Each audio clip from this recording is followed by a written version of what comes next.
Hey, everyone, and welcome back to the Naked Wealth Podcast. I have Jessica Ryder with me today.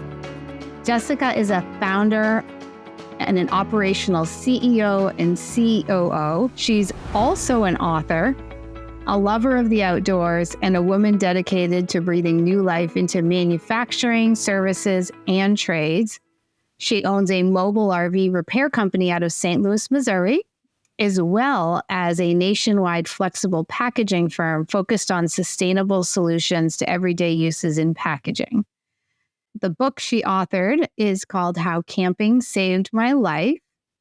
So, Jessica, I want to hear a little more about that because in your bio, you say, I'm a lover of the outdoors. And you also wrote a book that's not called I Like Camping or I Love Camping or Camping's Great, but How It Saved My Life. Well, thank you so much for having me on the podcast.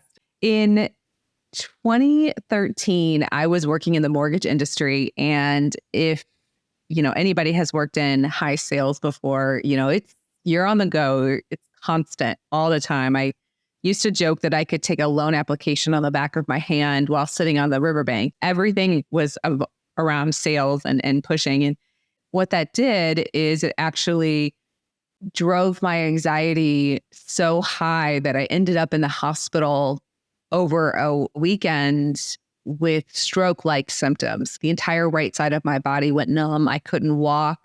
I could barely speak. So I ended up in the ER thinking I was having a stroke.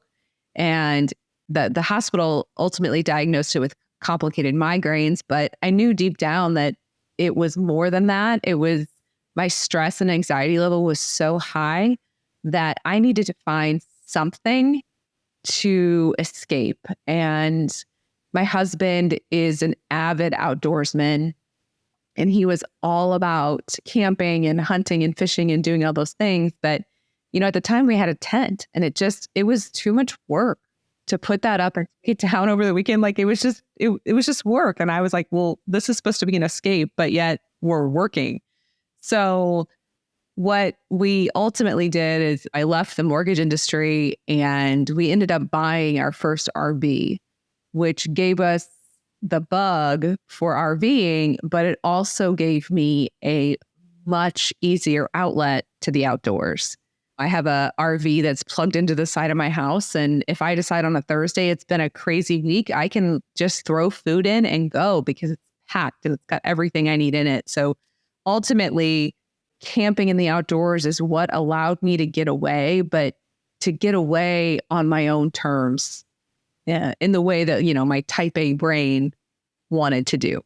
You hear about that probably all too commonly, but not always spoken about, this level of physical manifestation of stress. How long between that experience and actually knowing like, okay, I'm going to leave the mortgage industry and change up my life? Was there a wrestling period between there where you kind of had to argue with yourself, or was it pretty obvious to you in that moment? Oh, no, I had to wrestle with myself. It took me so that happened in March of 2013. I didn't actually leave the industry until June of 2014. And so I had a great mentor in the mortgage industry, and he and I worked as a team, hand in hand. There was longevity planning and all of that there. And so that took a bit of time to unravel, but it also, I'm a very loyal person. And so I felt the need to stick with them and stick with the plan that we had put together. But it took quite a bit of experimenting and what's going on. I was at probably my heaviest then.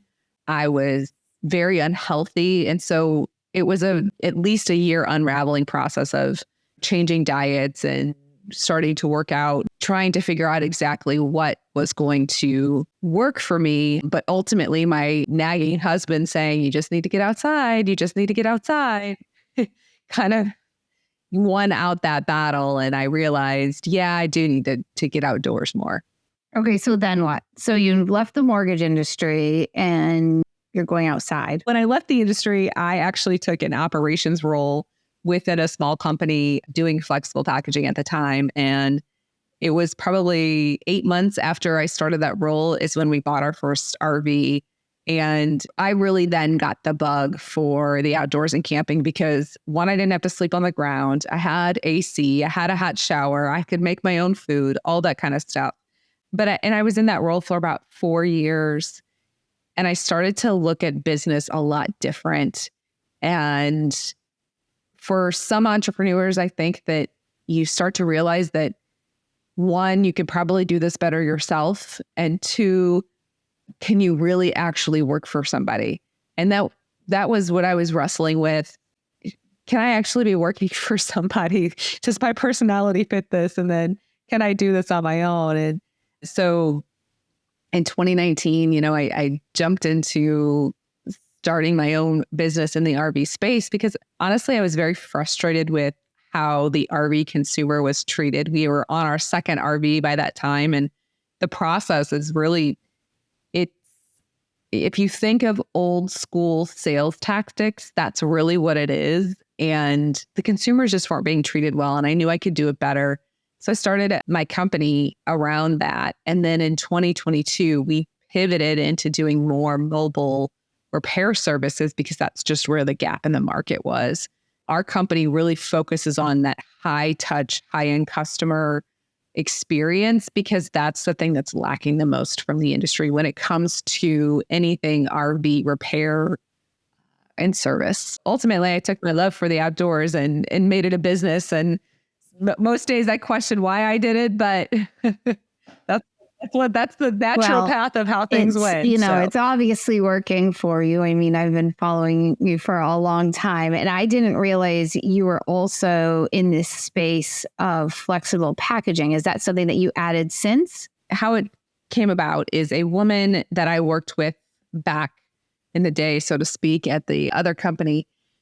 She and I kind of reunited back in 2021, and we joined forces. She was leaving that company. I had already left the company, and she said, I think we can do this. And I said, I think we can do it differently.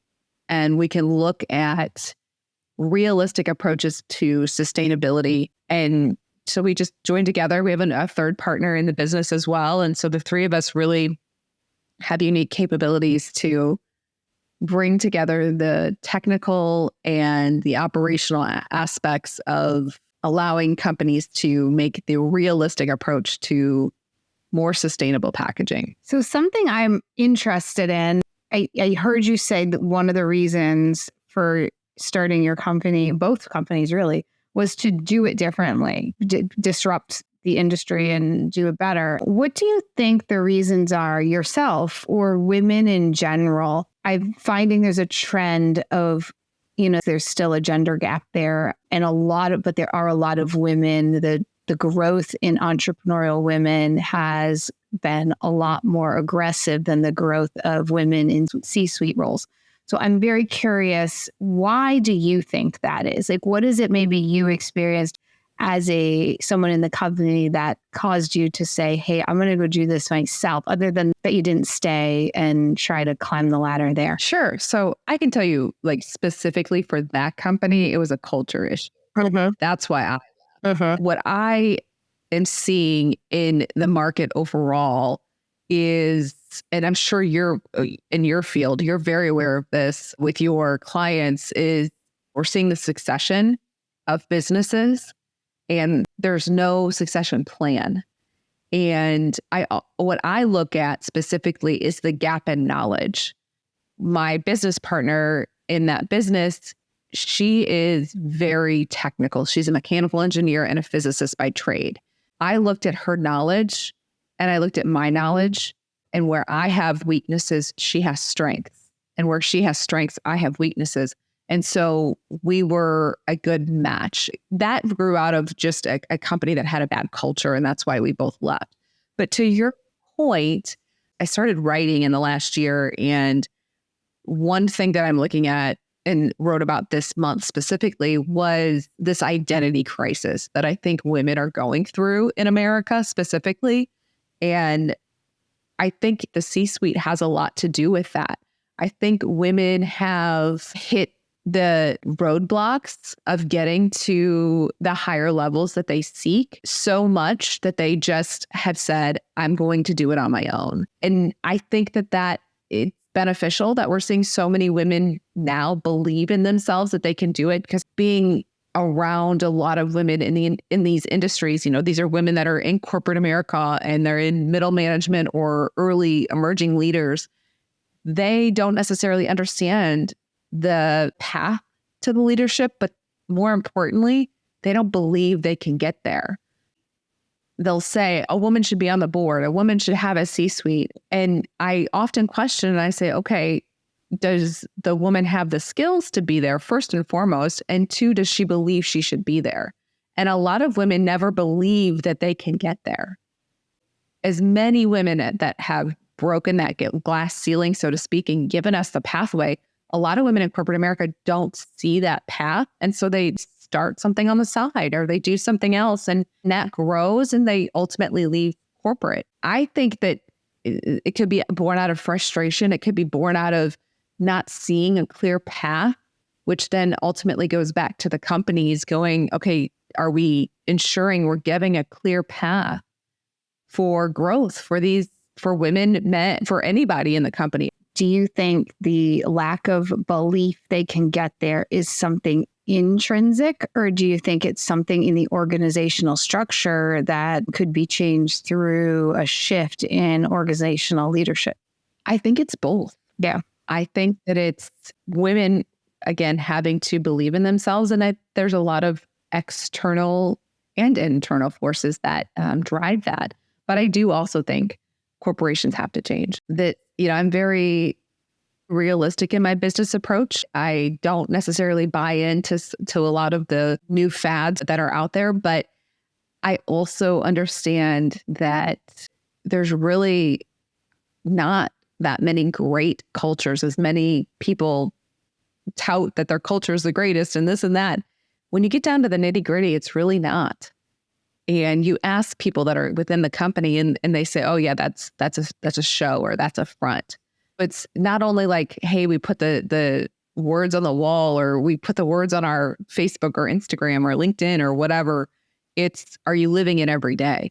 Do the women in the organization or anybody in the organization feel like they have the opportunity? Right. Yeah. That was my experience as well. And one of the reasons I've made changes and it's just striking to me how many women who are very capable leaving corporate America. So what was the scariest part for you of going out and leaving a more corporate role for your own business? I can honestly say it's scary every day. There's something new every day.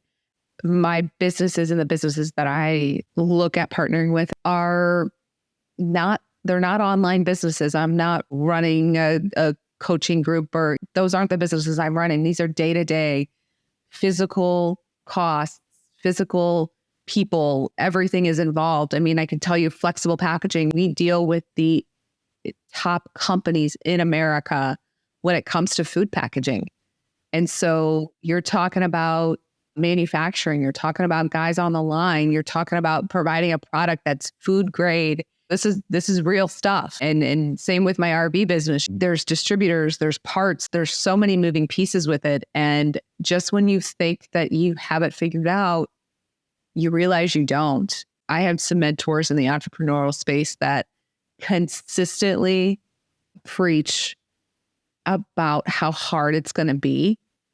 And so what that has allowed me to do is just expect the hard. I realize that every day is going to be hard. And so when it is, it's not that it doesn't faze me. It's just that, okay, I already expected this to be hard. What do I have to do to grow into this level?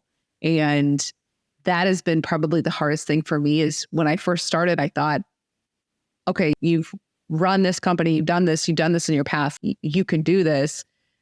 Except when it's your own and everything is on you and it's on your shoulders and you've got to make payroll and you've got to do all this, it is a lot. It can be a lot. How do you balance your time so that you don't have a repeat of your hospitalization. How do you make the time for you? I can tell you that is probably my biggest struggle right now. I think in the last week, my husband has said we're not going back to the hospital at least 10 times. So that is my biggest struggle is figuring out we're in this RV space. We're in this season where we're getting ready to ramp up for summer, right? Everybody travels in the summer, spring and summer. Also in that business, I had some people that had to step back and some people that are not ready to step up. And so I'm filling that gap for now. That is very challenging. And it's requiring me right now to put in more hours, put in more time. And I'm struggling to say, okay, where is my me time again? So I don't know what the answer is to that. I'm just trying to sit back and go, this is a season and you'll get through it.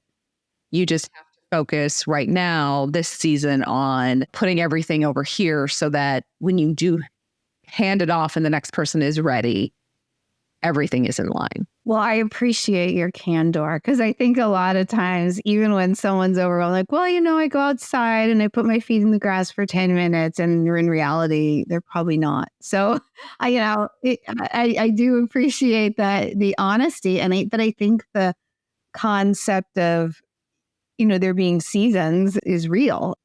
Sometimes you're in a really hard season and then all of a sudden you look up and you're like, that's over now. Look, I've got a couple extra hours in my day, or I'm able to take that vacation or go camping. But I think as long as your season doesn't turn into a lifetime, you're good. Yeah. And, I can sit here and say I do breath work and all that kind of stuff. And I do. But at the same time, it doesn't always work, or it's not a thing for me every day. I also am very realistic about what my businesses need every day. But it does sound like after your first kind of health event, you said you incorporated exercise and your diet and like really honing in on some things. And I'm sure there's things that you practice daily that are not like having to like take extra time, but just do differently, that are healthier, that probably also play into a higher level of mental health and physical health.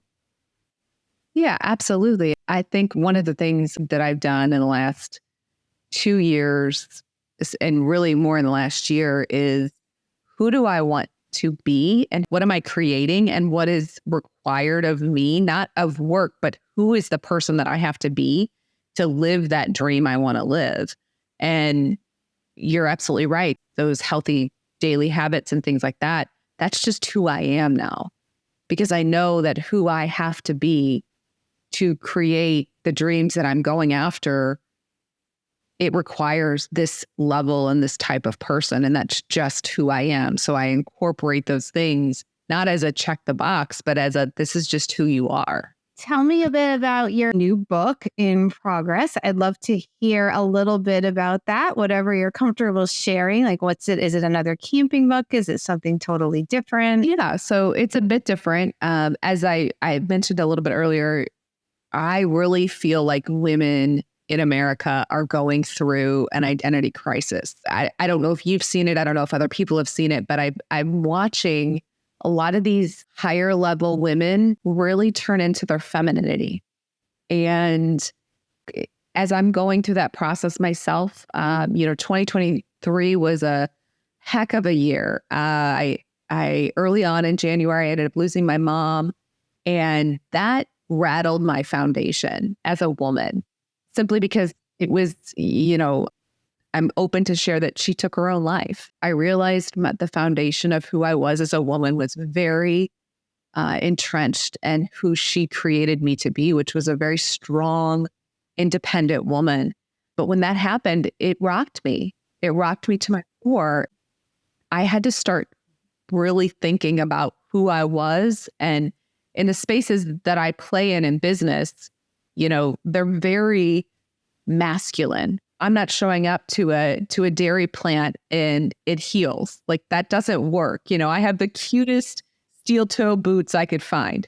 That's what I have to show up with. It's a very masculine environment. So it really led me to wonder about my own feminine side and really trying to merge those two energies. When I started writing, this book really just started to flow out because it was, how do we have grace as women in different scenarios, right? And one chapter is on grace in marriage. It hit me like a ton of bricks when I realized, oh my gosh, is my husband married to another man?